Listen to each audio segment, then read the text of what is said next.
ಒಬ್ಬ great brainy like Visvesvaraya ಎಷ್ಟು ಲಕ್ಷ ಎಕರೆ ನೀರಾವರಿ ಆಯ್ತು ಒಂದು ಬ್ರೇನ್ ನಿಂದ. ಮತ್ತೆ ಒಂದೇ ಬ್ರೇನು. ಡಾಕ್ಟರ್ ಅಂಬೇಡ್ಕರ್ ಒಂದೇ ಬ್ರೇನು. ಎಷ್ಟು ಕೋಟಿ ಜನರಿಗೆ ಉಪಯೋಗ ಒಂದು ಗ್ರಂಥದಿಂದ. ಹೌದಾ? ಪ್ರತಿ ವರ್ಷ ನಮ್ಮ ದೇಶದಿಂದ ಹೊರಗಡೆ ಹೋಗುವಂತವರ ಸಂಖ್ಯೆ 6 ಲಕ್ಷ. ಇಲ್ಲಿ ಮಾಡಲ್ಲ ಅವರು, ಎಲ್ಲ ಕ್ರೀಮ್. ಅದು ಆ ಕ್ರೀಮ್ ಎಲ್ಲ ಬೇರೆ ದೇಶಕ್ಕೆ ಹೋಗಿ ಕೊಡ್ತದೆ. ಇಲ್ಲಿ ನಮ್ಮ ದೇಶ ಉದ್ಧಾರ ಮಾಡೋರು ಯಾರು? ಉದ್ಧಾರ ಆಗೋದು ಹೆಂಗೆ? ಎಲ್ಲ ಕ್ರೀಮ್ ಬ್ರೇನ್ ಎಲ್ಲ ಅಷ್ಟು ಹೊರಗೆ ಹೋದ್ರೆ ಇಲ್ಲಿ ಮತ್ತೆ ಇಲ್ಲಿ ಕೆಲಸ ಮಾಡೋರು ಯಾರು? 6 ಲಕ್ಷ ಜನ ಹೋಗ್ತಾರೆ. ರಿಪೋರ್ಟ್ ಇದು. This is official report. Brain drain ಏನ್ ಮಾಡ್ಲಿಕ್ಕೆ ಆಗಲ್ಲ. ಆ ನಮ್ನಿ ಬ್ರೇನ್ ಡ್ರೈನ್ ಆದ್ರೆ ನೋಡಿ, ಅವರು ಇಸ್ರೇಲ್ ಕಟ್ಟುವಾಗ Ben Gurion asked all Jewish people to come to Israel. We want to rebuild this nation. ಎಲ್ಲರೂ ಬನ್ನಿ ಅಂತ ಕರ್ಕೊಂಡ್ಬಂದ್ರು ಹೊರಗಿನಿಂದ. ನೀವು ಇಲ್ಲಿಂದ ಎಲ್ಲರನ್ನು ಚೊಲೋ ಕಳಿಸಿಬಿಟ್ರೆ ಮುಂದೇನ್ ಬೇರೆ ಕಳಪೆ ಜನರ ಜೊತೆನೆ ಇರೋದನ್ನ ಮುಂದಿನ ಜನಾಂಗ ಮುಂದೆ ಹೆಂಗೆ?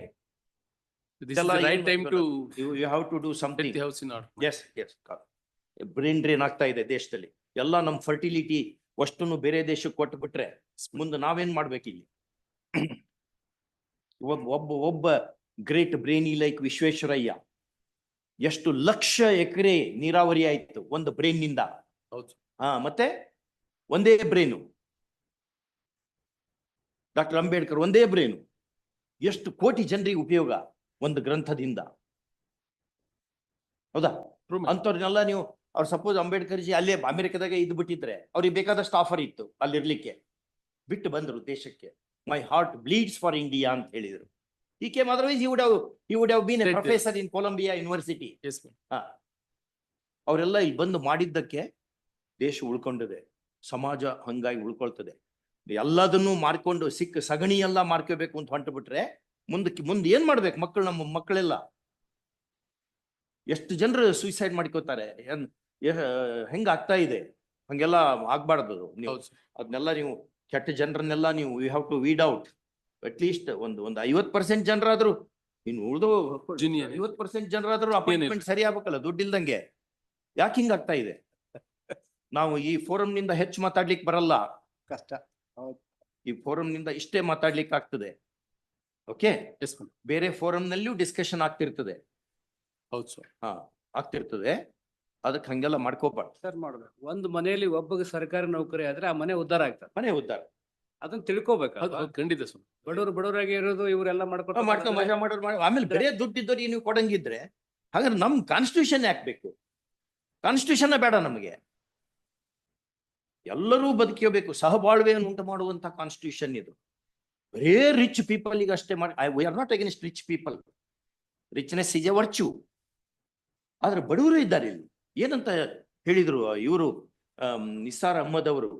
ಒಂದೆದೆಯ ಹಾಲ ಕುಡಿದವರ ನಡುವೆ ಎನಿತೊಂದು ಭೇದ ತಾಯಿ, ಒಂದೇ ನೆಲದ ರಸ ಹೀರಲೇನು ಅದು ಸಿಹಿ ಕಹಿಯ ರುಚಿಯ ಕಾಯಿ. ಹಣವಿಲ್ಲ ಹೆಣದ ಸಂಸ್ಕಾರಕ್ಕೆಂದು, ಹಣವಿಲ್ಲ ಹೆಣದ ಸಂಸ್ಕಾರಕ್ಕೆಂದು ಕೈಹೊತ್ತ ಬಡವನೊಬ್ಬ, ಇನ್ನೊಬ್ಬ ತಾನು ಆಚರಿಸುತ್ತಿರುವ ವೈಭವದ ಹುಟ್ಟು ಹಬ್ಬ. ಒಬ್ಬನಿಗೆ ಕ್ರಿಮೇಷನ್ ಮಾಡ್ಲಿಕ್ಕೆ ದುಡ್ಡಿಲ್ಲ, ಇನ್ನೊಬ್ಬನಿಗೆ ಬರ್ತ್ಡೇ ಆಚರಿಸ್ತಾನವ 5 ಸ್ಟಾರ್ ಹೋಟ್ಲಲ್ಲಿ. ಈ ಡಿಸ್ಪೆರಿಟಿ ಹಾಕೋತ್ ಹೋದ್ರೆ ಸಮಾಜ ಉಳಿಯೋದು ಹೆಂಗೆ? ನಾಳೆ ಬರೀ ಸೂಟ್ ಕೇಸ್ ಇದ್ದವ್ರಿಗೆ ಅಷ್ಟೇ ಜಾಬ್ ಸಿಗಂಗಿದ್ರೆ ಉಳ್ದೋರ್ ಗತಿ ಏನು? ಉಳ್ದೋರ್ ಗತಿ ಏನು? ಅಟ್ಲೀಸ್ಟ್ ಒಂದು 50% ಜನರಿಗಾದ್ರೂ ಏನಾದ್ರು ಒಂದು ಉಪಯೋಗ ಆಗ್ಬೇಕಾ? 50% ಜನರಿಗಾದ್ರೂ ಜಾಬ್ ಸಿಗ್ತದಪ್ಪ ಅಂತಾರ ಅನ್ಸ್ಬೇಕಲ್ಲ. ಖಂಡಿತ. ಇದನ್ನೆಲ್ಲ ಕಣ್ ಮುಂದೆ ಇಟ್ಕೊಳ್ಳಿ. ಅವ್ರಿಗೆ ಹೇಳಿ, ನಿಮ್ಗೆ ಯಾರ್ಯಾರಿಗೆ ಇದೆಲ್ಲ ರೆಕಾರ್ಡ್ ಜನರೆಲ್ಲ ನೋಡ್ಲಿದ್ನಲ್ಲ, ನಿಮ್ ಪೇಪರ್ಸ್ ಎಲ್ಲ ನಾವು ಇದು ಕಿಡಿತೇವೆ ನೆಕ್ಸ್ಟ್ ಎಲ್ಲ. ರಿಯಲಿ ಹೌದು, ನಾವು ಸಾಕಾಗೇವಿ. ಆಗ್ಲಿ, ಖಂಡಿತ ನಾವು ಸಾಕಾಗೇವಿ. ನಮಗೆ ಹೊಟ್ಟೆ ಉರಿತದೆ. We tell you truth, we are telling you. ಇಂಥ ದೇಶ ಕಟ್ಟಕೊಂಡಂಗಿದ್ರೆ ಯಾಕೆ ನಾವು ಸ್ವಾತಂತ್ರ್ಯ ನಮ್ಗೆ ಎದಕ್ ಬೇಕಿ? ಇಷ್ಟು ಹೊಲ್ಸಾಗಂಗಿದ್ರೆ ಏನ್ ಮಾಡ್ಬೇಕು ನಾವು ತಗೊಂಡು? ಹಂಗಾಗಿ something you have to do. ಏನಪ್ಪ ಏನೋ ಮಾರ್ಜಿನಲಿ ಯಾರೋ ಏನೋ ಒಂದು ಸ್ವಲ್ಪ ಹೆಚ್ಚು, ವಿ ಕ್ಯಾನ್ ಅಂಡರ್ಸ್ಟ್ಯಾಂಡ್. ಎಲ್ಲ ಆಕ್ಷನ್ ಆಗಂಗಿದ್ರೆ ಎಲ್ಲ ಪೋಸ್ಟ್ಗಳು ರಿಕ್ರೂಟ್ಮೆಂಟ್ ಪ್ರೊಸೆಸ್ ಹಾಕ್ಬೇಕು. 24-13 ಆಗೋಯ್ತು. 11 ಜನ ಮಾತ್ರ ಯಾಕೆಂದ್ರೆ ಹೇಳಿ ಎಡ್ವೊಕೇಟ್ ಜನರಲ್